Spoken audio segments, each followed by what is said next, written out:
Welcome back, Officers of the Public. It's your course on Underworld Police Chief AP Gaines here, and today we're going to be showing you how to use an early to mid-game sort of Sith team in Darkside Geonosis. Now, lots of people are starting to throw up relics on their Vader to be efficient in Grand Arena, and lots of people have Darth Revan but don't have the resources to really relic out a Sith team. So if you throw together some sort of Sith team, the basic idea will stick. Traya, her unique will allow you to not get ability blocked and have debuffs. Nihilus and Scion are super useful because Scion will taunt and also can be revived after he throws up his last ability. Nihilus annihilates people.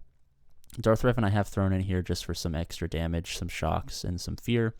Darth Vader leadership allows him to keep those dots on the stronger opponents that we're going to end up facing in the later tiers, and can do big damage with his Culling Blade. Also, the Merciless Massacre helps to get lots of damage output at the start of a battle.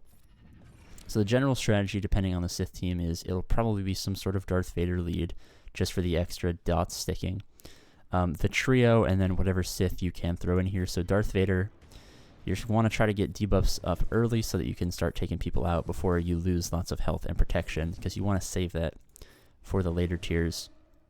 Now I could throw up an AoE here, but what I'm going to do instead is do this so that I can take an extra turn, because you get an extra turn after you throw up a Culling Blade if it kills someone. Unfortunately, the potency on my Darth Revan is not fantastic.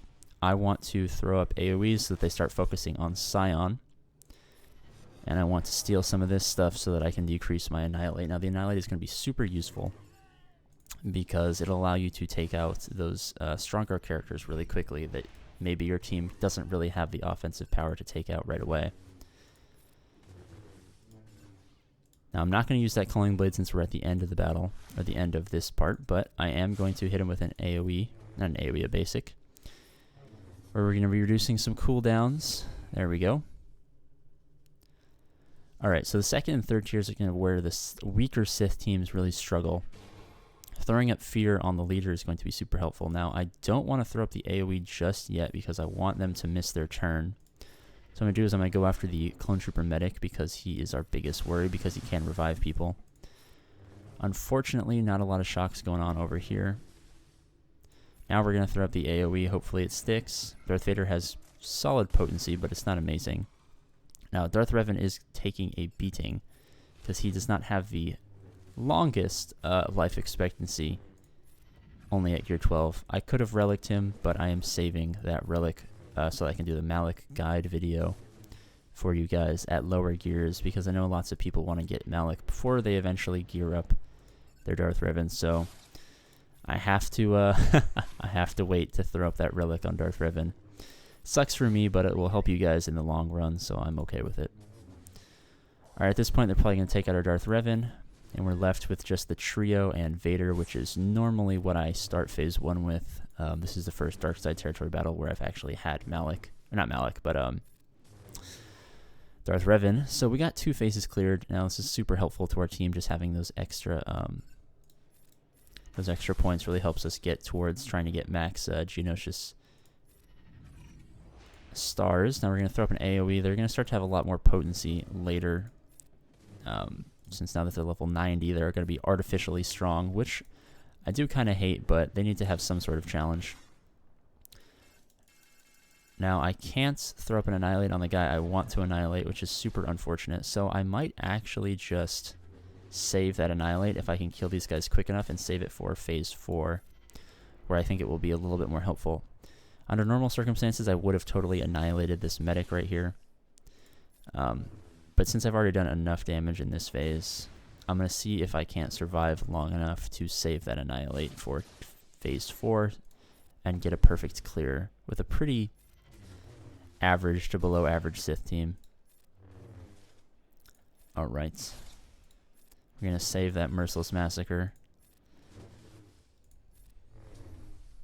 Basically just doing basics here. I will throw up that Held by Hatred, do not worry. Alright, here we go. Held by Hatred, I'll give him a smack, try to recover a little bit.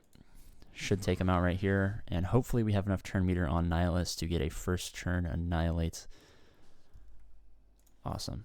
We're going to throw this over here onto Nihilus just so that he has a little bit of extra protection. Alright, here we go. Now, unfortunately, there are taunts going up, so we cannot annihilate Mace Windu right off the bat. So if I don't get an ability block here, which I did awesome, they're going to kill my Nihilus. Because this Shatter Point is super annoying. Receive damage from Mace Windu will result in death. Not sure why they don't have that in the normal game. That would be awesome. But all I can really do here is reduce cooldowns and pray that I can dispel buffs here. And then once Nihilus gets his next turn, if the game doesn't crash, I can go for an Annihilate. Alright, here we go. Boom. Now I need to start going after this guy because he'll start bringing people back. I can finally throw this back up. Come over here with some basics. Darth Vader is always going to be your main damage dealer. After the rework, you get a massive increase in viability. Alright, tenacity down, which is nice. Alright. There we go. So we did that. So now he's weaker. We can take him out. Luckily with the Annihilate, you can't revive people who are annihilated. So him going for that was super helpful. He thought he was bringing back Mace Windu, but all he was doing was decreasing his own health. Let's throw up an AoE.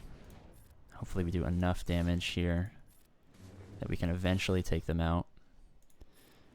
Not quite. We're only doing about 8,000 damage in attack.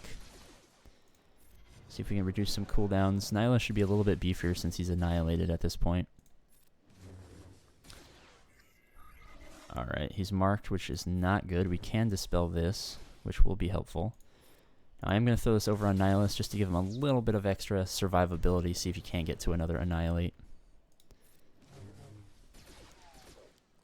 Alright, this should get him to Annihilate as long as he survives long enough to use it. Alright, Merciless Massacre couldn't have had better timing. Now, can we land any debuffs whatsoever? No, we cannot. Hopefully this kills. Awesome. It will give us another chance to attack this guy. We go here again. If Nihilus survives, we can Annihilate. Kill this guy off. And we will have completed all four with a decently mid-game, below-average Sith team. Helping our team out with a couple of territory points, which is always super helpful. And I'll see you guys later.